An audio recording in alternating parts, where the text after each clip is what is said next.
This is Jordan Tower with JT News. Make sure you smash that like button, smash that subscribe button. Have you ever known so much about a situation when you see somebody lying and trying to fool the public, it enrages you? That's the situation I see right now with Camron and Jim Jones. Jim Jones just did an interview with Cam Capone News, right? And shout out to Cam Capone News. Love the content. But Jim Jones was lying in this interview. First of all, the whole interview starts off with him just tweaking for 6 minutes with his face. Go watch it. His face is just convulsing. It's almost like he's trying to get a piece of spinach out of his teeth. It's crazy. So anyways, this all started because, okay, so say you wore a purple hat last week, and I said, yeah, last week you wore a purple hat, and you decided to take offense to it. But it was a fact. That's all that happened. 50 Cent and Camron talked about the differences they had on Camron's show, and he says, you exploited you had a great tactic at coming at me because you didn't know we were having problems internally with Dipset at that point. I usually keep those matters private, but you were able to get Jim Jones and those guys on your side. That's what happened. Jim Jones came out right during the Camron and 50 beef. Jim Jones was hot off balling and everything and decided to go side with 50 Cent, get on Rap City with 50 Cent, and show loyalty to 50. Mind you, I was around this time, and I witnessed Jim Jones and Jewel's. At the time, Camron and 50 were going at it on Angie Martinez over the phone. And Camron was defending Jim Jones for his record deal at Koch, and it's not a graveyard for artists because Jim Jones was up there.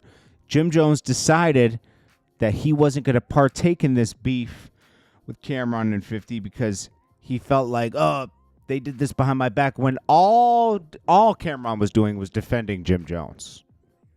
That's all he was doing against 50. And Jim Jones decided, I'm going to go side with 50, when 50 was just dissing you.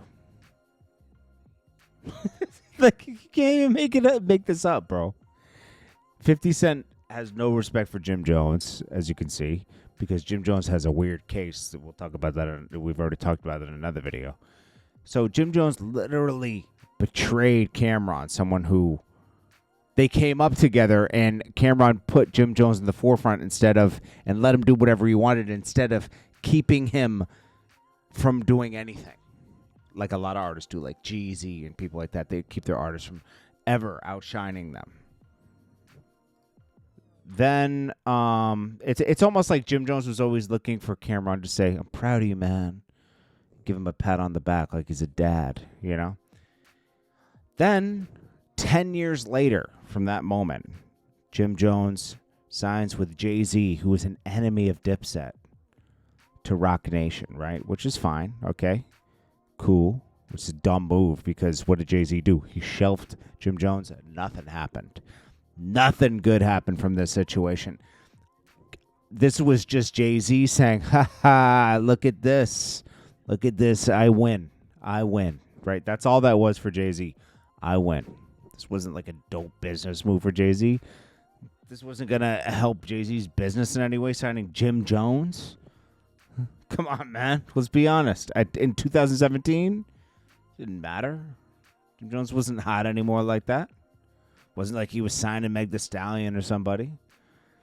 Jim Jones immediately goes to Flex and cries and tells personal stories about Camron and how Camron isn't a good guy and I did the most for him and he didn't do this for me and I'm hurt and all this. And Camron was forced to do an interview responding to all that because Jim Jones put all their business public. All their business. Who does that?